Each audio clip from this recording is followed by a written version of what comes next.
आने वाला कल होगा बीएसपी का।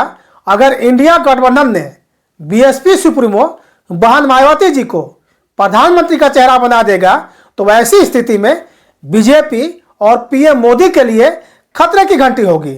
नमस्कार, जय भीम, जय संविधान। मैं संतोष मेहरा, मेरे लिए देसी सर्वोपरि सिर्फ सच के साथ। आप देख रहे हैं संतोष मेहरा ऑफिशियल यूट्यूब चैनल।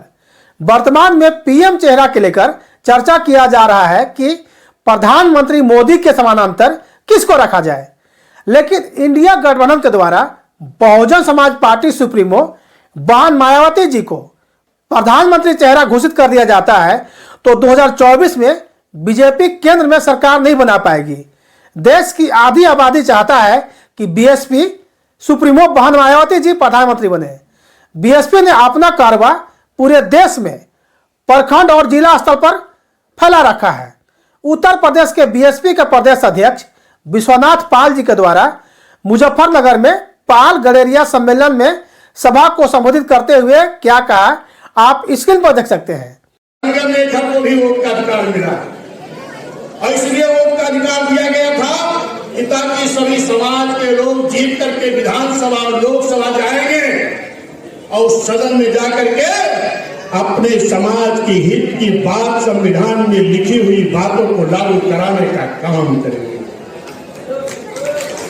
इसलिए मेरे साथियों, इस देश का दुर्भाग्य है कि गड़बिया बघेल समाज का व्यक्ति लगभग 1952 में वोट पड़ना शुरू हुआ और 1984 तक राजनीतिक भागीदारी हमारी जीरो थी।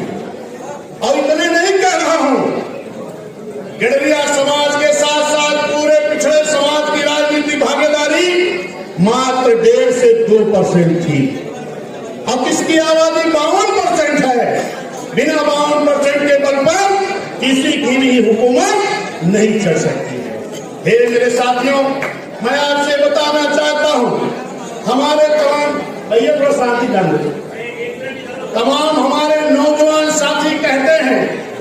तमाम हमारे नौजवान साथी कहते हैं कि शायद हमें भागीदारी इसलिए नहीं मिल पाई कि हम राजनीति में कमजोर थे। अभी हमारे जिला पंचायत साहब सुबह मिले थे, इनके नाम के आगे पदवी प्रधान लिखा है। इन्होंने कहा हम प्रधान तब तक लगाएंगे जब तक विधायक नहीं बन जाएंगे। बहुत बहुत धन्यवाद देता हूं। अपनी तमन्ना ऊंची रखो, निश्चित है पूरी होगी। मैं साथियों आपसे बताना चाहता हूं अपने नौजवानों को कि गड़बिया समाज राजनीति में कमजोर नहीं था। पहली बार वोट पड़ना शुरू हुआ 1952 में और 1952 में ही गड़बिया समाज का बेटा बंशीधर धनगर पहली बार में ही विधायक जीत करके सदन में जाने का काम किया और 57 में इसी गड़बिया समाज का बेटा बंशीधर धनगर पार्लियामेंट में भी जाने का काम किया था। हे मेरे गड़बिया समाज के लोग, अगर हम कमजोर होते तो मेरा भाई बंशीधर धनगर निर्दल विधायक और लोकसभा के सदन में नहीं पहुंचा। कारण क्या रहा कि जो हम पीछे रहे हैं, इससे हमें चिंतन करने की जरूरत है। कारण ये रहा है कि जब राजनीतिक दल डेवलप हो गए तो हमारे समाज के लोगों को राजनीति से दूर रखा गया। ये मेरे साथियों, राजनीति से भी दूर रखा गया, हमें आरक्षण से भी दूर रखा गया।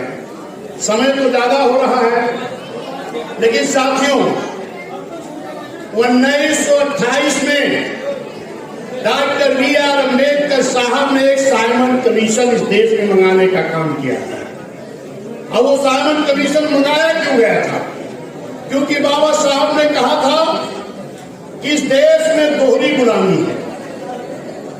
एक गुलामी है अंग्रेजों की और दोहरी गुलामी है बड़े बड़े राजे रजवाड़ों की। अंग्रेजों की गुलामी तो इस देश के सभी लोग करते थे, लेकिन राजे रजवाड़ों की गुलामी कौन करता था?